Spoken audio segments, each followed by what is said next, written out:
சிவதந்தை ஞான வைரத்துளிகள்.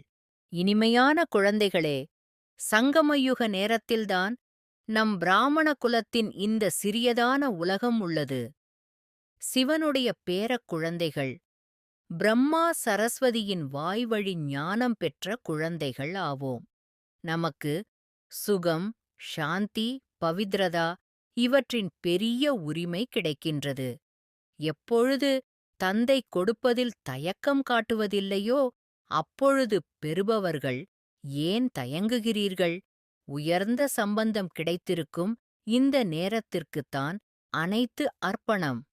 தந்தை வந்து நம்மை சம்பூர்ண நிலைக்கு அழைத்துச் செல்கிறார்.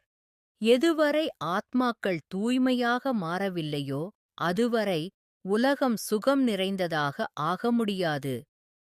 முதலில் ஆத்மாக்களைத் தான் தூய்மையாக்குகிறார். முதலில் தன்னை மாற்ற வேண்டும்.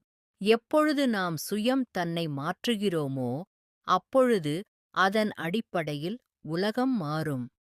சோதனை மேற்கொண்டு சுயம் தனக்குள் நான் மாறிவிட்டேன் என்று உணர வேண்டும். மாற்றத்தின் வித்தியாசம் உணர்வில் வரவேண்டும்.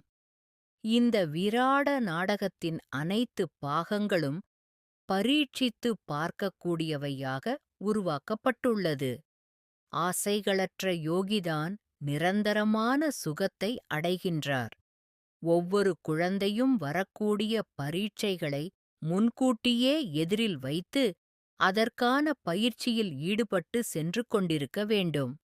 எந்த ஒரு குழந்தைக்கும் ஒருவேளை உணவு நீர் ஆகியவை கிடைக்காத சூழ்நிலை ஏற்பட்டாலும் சுயம் கவலையற்ற மகாராஜா ஆகி வீற்றிருக்க வேண்டும்.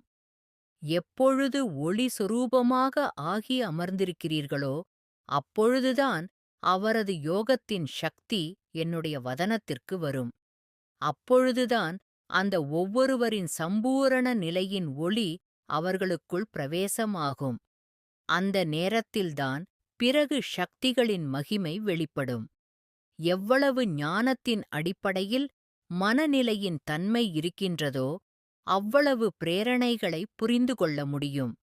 எவ்வளவு இந்த மனநிலையின் தன்மை தொடர்ச்சியாக சீராக இருக்கின்றதோ அவ்வளவு சம்பூரண பிரேரணைகளைக் கண்டறிய முடியும். படைப்பவர் கிடைத்துவிட்டார் எனும் பொழுது அவரை விட்டுவிட்டு அவரது படைப்புகளுக்குப் பின்னால் ஏன் செல்ல வேண்டும்? உயர்ந்ததிலும் உயர்ந்த தந்தையின் தூய்மையான குழந்தை எப்பொழுதும் அதீந்திரிய சுகத்தின் ஊஞ்சலில் ஊஞ்சலாடுகிறார். மண்ணில் பாதத்தை வைக்க முடியாது. மனரீதியான சிந்தனைகள், மனரீதியான சூழ்நிலைகளை அகற்றுவதற்கான ஒரே ஒரு சாதனம் தன்னுடைய இந்த பழைய உடலின் உணர்வை அழிப்பது ஆகும்.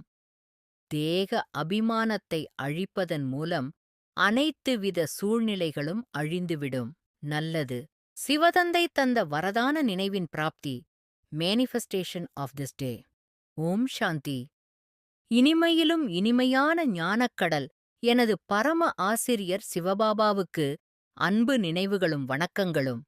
சங்கம யுகத்தில் காலத்தின் புனிதத்தை ஆத்மா எனக்குள் நிரம்ப செய்கின்ற வேளை.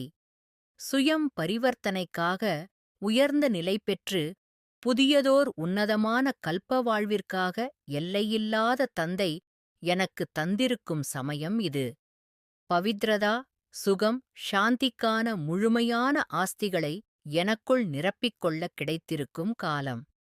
பரமாத்ம தந்தையின் அன்பு, அறிமுகம், பாலனை, துணை, உதவி, உயர்ந்த சம்பந்தம் கிடைத்திருக்கும் பாக்கியங்கள் சதா காலமும் நிறைந்தே இருக்கும் நிறைவான சமயம். கல்ப கல்பத்திற்கும் இந்த சமயமானது எனக்கு கிடைத்துக் கொண்டிருக்கிறது. எல்லையற்ற சிவ தந்தை வந்து என்னை தந்தைக்கு சமமான நிலைக்கு அழைத்துச் செல்கின்ற அற்புதமான காலம். சர்வ சக்திவான் தந்தையின் தூய்மையின் சக்தி நிறைந்த கிரணங்களுக்குள் புருஷார்த்தம் செய்து உத்தம ஆத்மாவாக பரிவர்த்தனை செய்கின்ற காலம். அன்பு கடலின் அன்பின் ஆழத்தில் அனுபவம் கொள்கின்ற வேளை. அமைதியின் சம்பூரண கதியில் அமைதி கடலின் உறவை எனதாக்கிக் கொள்கின்ற அதிசயமான காலம். மாற்றங்களின் ஒவ்வொரு நிகழ்வையும் அனுபவம் கொள்கின்றேன். அனைத்திலிருந்தும் விடுபட்டு விலகி, பரமாத்மா மட்டுமே எனக்கானவர் என்பதை உள் உணர்வில் கொண்டு வந்துள்ளேன். பொக்கிஷங்கள் அனைத்தையும் கிடைக்கப் பெற்று, சம்பூரண தெய்வீக திவ்ய குணங்கள், பண்புகள், சக்திகள் நிரம்பி, பரம திருப்தியுடன் தந்தையின் மடியே எனது ஸ்தானமாக்கி ஒளி சொரூபமாக இருந்து, சம்பூர்ண ஒளி சக்திகளை எனக்குள் தொடர்ந்து நிரப்பிக்கொண்டே இருக்கும் நான், பாபாவின் ஆஸ்திகளை பிறப்புரிமையாகப் பெற்றுக்கொண்டேன். சம்பூரண திவ்ய மனம், திவ்ய புத்தியை பெற்றிருக்கின்றேன். சிவதந்தையின் நேரடி வாரிசு என்பதை உணர்வால் அனுபவம் கொள்கின்றேன்.